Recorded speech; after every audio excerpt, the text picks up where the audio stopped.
di dalamnya, karena di dalam pikirannya, di dalam batinnya sudah penuh. Hmm. Maka yang dia butuhkan bukan nasihat. Yang dia butuhkan adalah kehadiran kita, Pak. Hmm. Kita hadir saja untuk dia.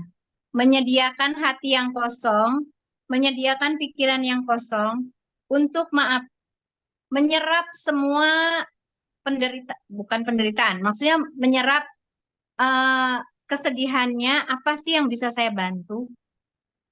Tanpa bicara, biasanya ini akan tersampaikan. Kita hanya menyediakan telinga saja. Setelah dia bisa curhat, setelah dia bisa eh, meluapkan apa sih sebetulnya masalahnya, apa sih yang sebetulnya tadi poin pertama, apa yang sebetulnya saya inginkan. Biasanya kalau kalau kalau gelasnya penuh, dia bingung mau apa, mau apa dulu gitu, bingung antara mau keluar cari uang, kerjaan nggak ada, mau kerja cari modal pun nggak ada, bingung. Tapi kebutuhan rumah tangga terus terus mening apa nggak bisa di stop. Lalu apa yang harus saya lakukan? Akhirnya belum tuntutan istrinya ya, belum anak minta makan. Itu akan menambah keruh, bukan hanya penuh tapi keruh. Hmm. Mungkin kalau secara energi ini udah kotor, bengkak, lalu eh, ini akan merusak bukan hanya batinnya tapi merusak fisiknya juga. So, apa yang bisa kita lakukan? Hadir saja. Hadir saja, Pak. Itu yang sering saya eh, lakukan juga buat klien. Eh, kita jadi menampung, menampung dulu apa yang sebetulnya beliau butuhkan. Setelah saya yakin apa yang beliau butuhkan, baru kita bisa memberi memberi advice, memberi nasihat, memberi masukan, atau mungkin Pak Hari bisa ajak beliau keluar keluar dari ruangan. Saya lagi curhat nih Pak di ruangan. Ajak beliau keluar ruangan. Ini yang suka saya lakukan juga, keluar ruangan. Kemudian saya ajak beliau untuk mendoakan banyak orang. Ajak dia di pinggir jalan, lihat tukang bakso. Tuh ada tukang bakso, doain yuk. Tuh ada tukang cendol, doain yuk.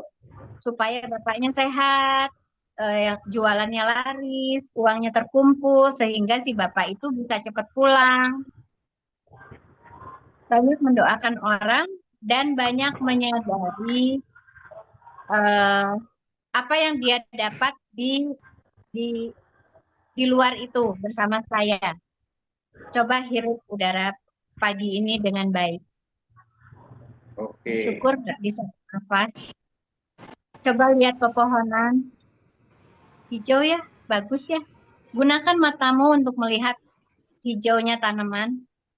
Bersyukur nggak punya dua mata yang luar biasa. Berapa harga matamu? Kemudian eh, ketika kita berjalan, coba sadari apa yang kita injak. Yang kita injak itu ibu bumi yang sudah menumbuhkan banyak pohon yang bisa kita makan. Apa kurangnya? Itu yang selalu saya ajak para klien. Mungkin bisa menginspirasi Bapak. Terima kasih.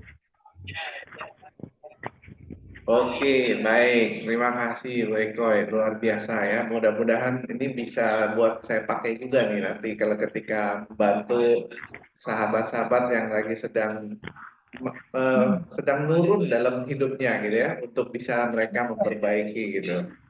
Oke, ini Bu Ekoy ada pertanyaan ya. Keren semua Bu Ekoy. Bagaimana bertahan sampai sekarang Bu Ekoy dapat memberikan ke kita semua untuk banyak berbagi dengan berkesadaran untuk membantu orang yang mengeluh dan finansial yang nggak mampu keuangan, kita bisa bantu apa dengan mengeluh terus, kita ada di situ kah atau menghindari toksik? Nggak mungkin gitu. Apa solusinya?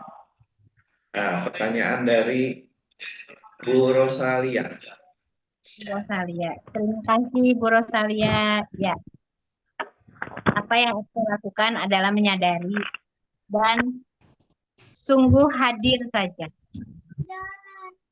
Di Saat itu sini saat ini siapapun yang hadir di hadapan Ekoy, Ekoy diajarkan untuk menganggapnya sebagai malaikat Ekoy.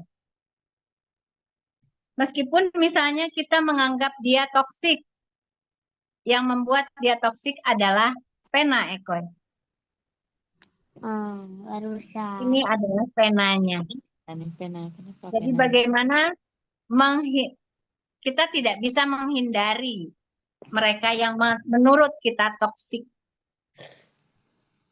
Tapi kita bisa merubahnya dengan cara merubah cara pandang kita terhadap pena.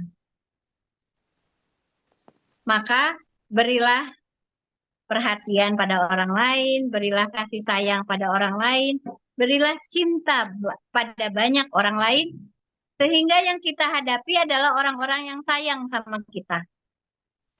Orang-orang yang memperhatikan kita. Jadi, ubahlah penanya. Bagaimana itu bertahan sampai saat ini? Itu adalah kuasanya Tuhan dan menyadari bahwa jalan hidup Eko ada di sini. Menyadari dan berbahagia. Itu saja. Terima kasih Bu Rosa. Oke. Baik, ini Pak Wahyu mau bertanya atau langsung atau gimana nih Pak Wahyu? Sudah angkat tangan? Ini Ibu Wahyu Nur Oh, maaf, Cahyanti. maaf. Ibu Wahyu nih. Saya lihat yang Pak Wahyu. Ya, gimana Bu Wahyu Nur Cahyanti ya? Oh ya, oke. Mau langsung Ya, tanya, Bu? boleh, boleh Pak. Saya mau Silakan. tanya langsung Pak Ya. Ekoy. Baik, tentang cerita pena udah berapa kali ya? Udah sering lah, tapi nggak seperti yang disarankan. Berapa? 1.500 kali atau berapa? Lupa saya. 10.000 kali. 10.000 kali. 10.000 kali, ya. Bagaimana apabila bibit buruk yang kita tanam bukan rencana kita tanam tapi tertanam gitu loh. Gimana Ya. caranya itu si bibit buruk supaya mengkerdil atau nggak tumbuh gitu loh. Gimana caranya tuh? Ya. Itu aja. Terima kasih. Terima kasih. Email. Ibu Email.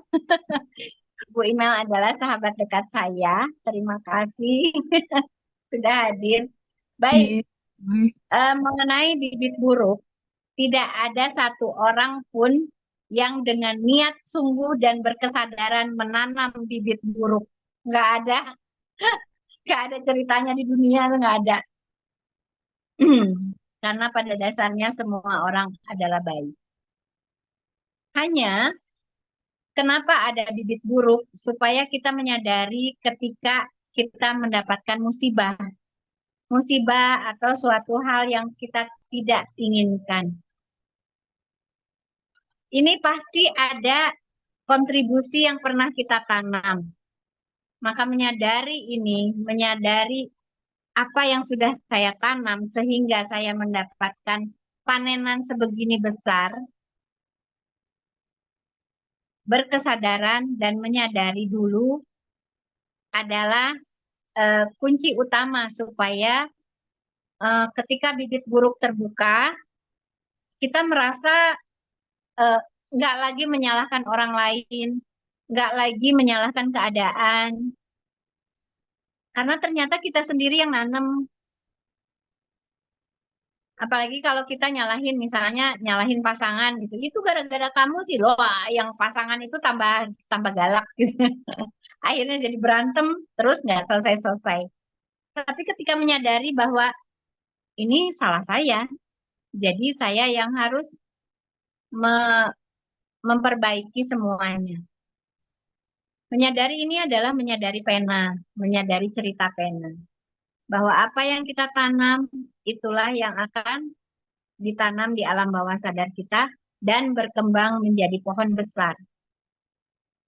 Menyadari pena ini adalah kunci, sehingga kita bisa ngerem. Ngerem, nggak nyalain orang, nggak nyalain hujan. Ketika Eko habis ini mau keluar, mau hujan besar, nggak nyalahin hujan, nggak nyalahin keadaan, dan itu sungguh tanggung jawab kita sendiri. Lalu setelah itu, kalau kita menyadari bibit buruk yang terbuka ini asalnya dari mana, maka kita bisa bikin komitmen. Saya, karena Eko misalnya kehilangan uang, maka Eko berkomitmen tidak akan menerobos lampu kuning lagi selama 1 minggu. Penuhi dengan bahagia, penuhi dengan berkesadaran, dengan niat sungguh bahwa saya tidak mau mengambil waktu orang lain lagi. Karena lampu kuning adalah haknya orang lain, dan hak orang lain yang sudah saya rebut mengakibatkan saya kehilangan uang. Lalu setelah itu, tanam bibit sebaliknya. Eko berusaha mendoakan orang lain supaya kaya raya, mendoakan orang lain supaya berkelimpahan dalam finansial. Eko mendoakan dagangan orang lain supaya laku, kemudian berdonasi, masukin masukin piggy bank setiap pagi. Itu Eko sungguh dedikasikan supaya bibit buruk Eko bisa diseimbangkan. Semangat email. Terima Semangat. kasih. Terima kasih Teh Koy. Anyhow, nantilah ceritanya di belakang panggung. Siap. Ini bibit Thank buruk. you. Bibit buruk. Maksudnya bibit buruk ini terbuka karena apa yang mana gitu loh. Ya. Masih pengen di apa namanya? Digali lagi. Didalami lagi. Ya. Thank you Teh. Good luck. Sama-sama, sama-sama. Termasuk Oke. bibit buruk Terima kita kasih. semua ya Bu Eko, yang semua hadir di sini pasti. Nah, Gitu ya Bu? pasti Iya jadi Bu Irul. Ya, oke. Next ada pertanyaan dari Ibu Desti nih. Lebih baik mana menjadi orang yang baik atau menjadi orang yang berkesadaran? Teh Koy. Gimana Pak? Keren. Yang pertama nggak terdengar? Ya, lebih baik mana menjadi orang baik atau menjadi orang yang berkesadaran? Ini pertanyaan Desti. Ya, terima kasih Desti, sahabat Eko sudah datang. Terima kasih.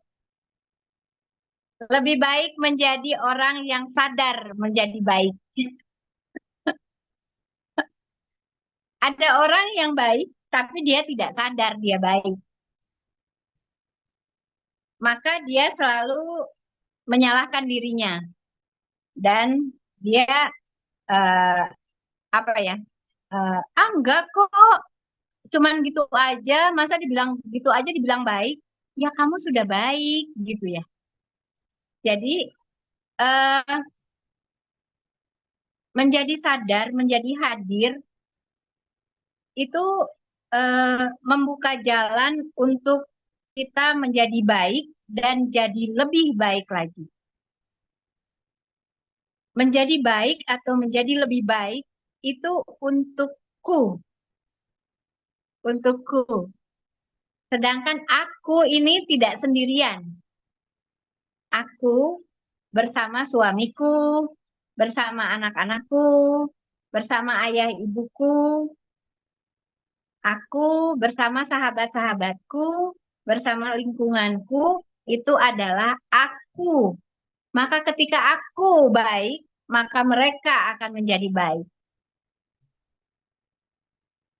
Gitu ya, Desti. Terima kasih.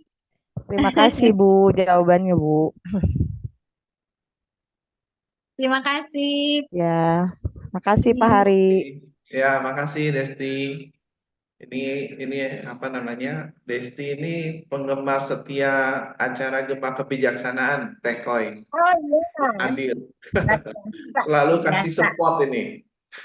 Iya, luar biasa, luar biasa. Nah, oke, teman-teman yang lain masih ada pertanyaan? Kalau yang soal pena, mungkin nanti nanya langsung sama Teh Koy lagi lah ya. Jadi jangan diulang ya. Oke, Ceritanya mungkin panjang ya, Pak. ya panjang lagi gitu. Nanti 1 jam lagi. Terus yang berikutnya, I will try, nggak nerobos lampu kuning. Ya, jadi bukan hanya kuning, tapi juga tanda-tanda nggak boleh masuk, jangan dilanggar karena bisa ditabrak orang gitu kan. Ngambil waktu Betul orang. Itu sekali. masih suka saya Contoh menemui itu.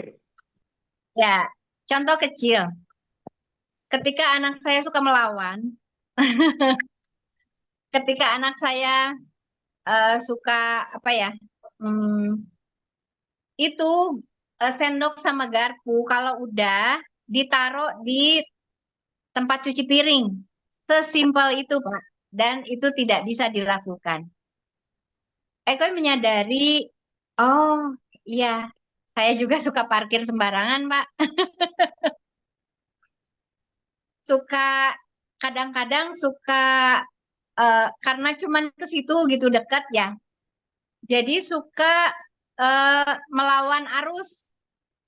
Artinya, saya sendiri pun suka eh, apa? Melawan peraturan, melanggar peraturan. Jadi aturan yang di rumah ketika dilawan sama anak, saya harus menyadari juga bahwa saya di luar suka melanggar peraturan juga. Nah, maka cara menguranginya adalah, oke, saya harus mematuhi peraturan lalu lintas dengan dedikasi supaya anak saya bisa mematuhi peraturan di rumah. Sedikit cerita. Terima kasih, Pak Hari. Ya, oke, baik. Teman-teman masih ada pertanyaan kah?